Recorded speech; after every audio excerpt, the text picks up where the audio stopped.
ఆంధ్రప్రదేశ్ డీఎస్సీకి అలాగే టెట్‌కి సంబంధించినటువంటి completed updates అయితే మనకి రావడం జరిగింది. అయితే ఈ యొక్క ఆర్టికల్ అనేది మనకి ఈనాడు మెయిన్ ఎడిషన్‌లోనే ఈ యొక్క ఆర్టికల్ అనేది రావడం జరిగింది.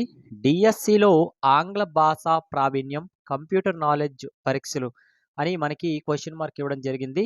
అయితే విషయానికొస్తే రాష్ట్రంలోని అన్ని ప్రభుత్వ పాఠశాలల్లో కూడా ఆంగ్ల మాధ్యమమే అమలవుతుంది కాబట్టి ఇక నుంచి నిర్వహించే డీఎస్సీల్లో ఆంగ్ల భాషా ప్రావీణ్య పరీక్షతో పాటు బేసిక్ కంప్యూటర్ నాలెడ్జ్ పరీక్షలు కూడా నిర్వహించాలని పాఠశాల విద్యాశాఖ అనేది యోచిస్తోందని, పాఠశాలలో కంప్యూటర్ల ల్యాబ్‌లు ఏర్పాటు చేయాలని కూడాను ఈ యొక్క అనౌన్స్‌మెంట్ అనేది మనకి పాఠశాల విద్యాశాఖ అనేది చేస్తుందనేసిని మనకి మాట్లాడుతున్నారు. అయితే దీనికోసమైతే అఫీషియల్‌గా కూడా మనకి ప్రస్తుతమైతే ఇంకా ఏమీ మ్యాటర్ రాలేదు.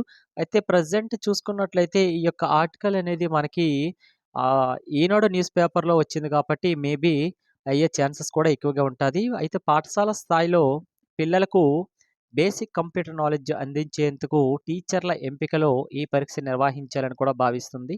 అయితే ప్రతి ఒక్క పిల్లలు కూడాను కంప్యూటర్‌పై నాలెడ్జ్ ఉండాలి. ఎందుకంటే రానున్న రోజుల్లో అంతా టెక్నాలజీ, ఏఐ కాబట్టి అటువంటి దానికి ఇప్పటినుంచే పిల్లలకు బేసిక్ కంప్యూటర్ నాలెడ్జ్ ఉండాలనేసిని. అలాగే ప్రీవియస్‌గా నేను ఒక వీడియో చేయడం జరిగింది. మాక్సిమం 3, 4 డేస్ బ్యాక్ అనేది.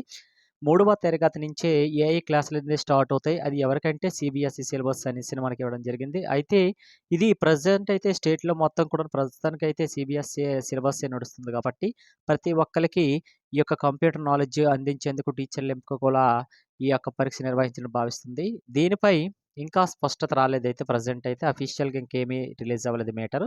ప్రభుత్వ పాఠశాలలో ఆంగ్ల మాధ్యమం అమలు చేస్తున్నందున ఆ టీచర్ల ఎంపికలో కూడాను ఆంగ్ల భాష ప్రావీణ్య పరీక్ష నిర్వహించాలని ఇటీవల న్యాయస్థానంలో కూడా పిల్ సైతం దాఖలైంది. ఇప్పటివరకు కేవలం టీజీటీ ట్రైన్డ్ గ్రాడ్యుయేట్స్‌కి, అలాగే పోస్ట్ గ్రాడ్యుయేట్ టీచర్లకు పీజీటీకి, అలాగే ప్రిన్సిపల్ పోస్టులకు మాత్రమే ఈ యొక్క ఆంగ్ల మాధ్యమంకి సంబంధించినటువంటి పరీక్షలనేది నిర్వహిస్తున్నారని, అలాగే దీనికి సంబంధించినటువంటి ప్రతి ఒక్కటి కూడాను మనకి ప్రిన్సిపల్ పోస్టులకు మాత్రమే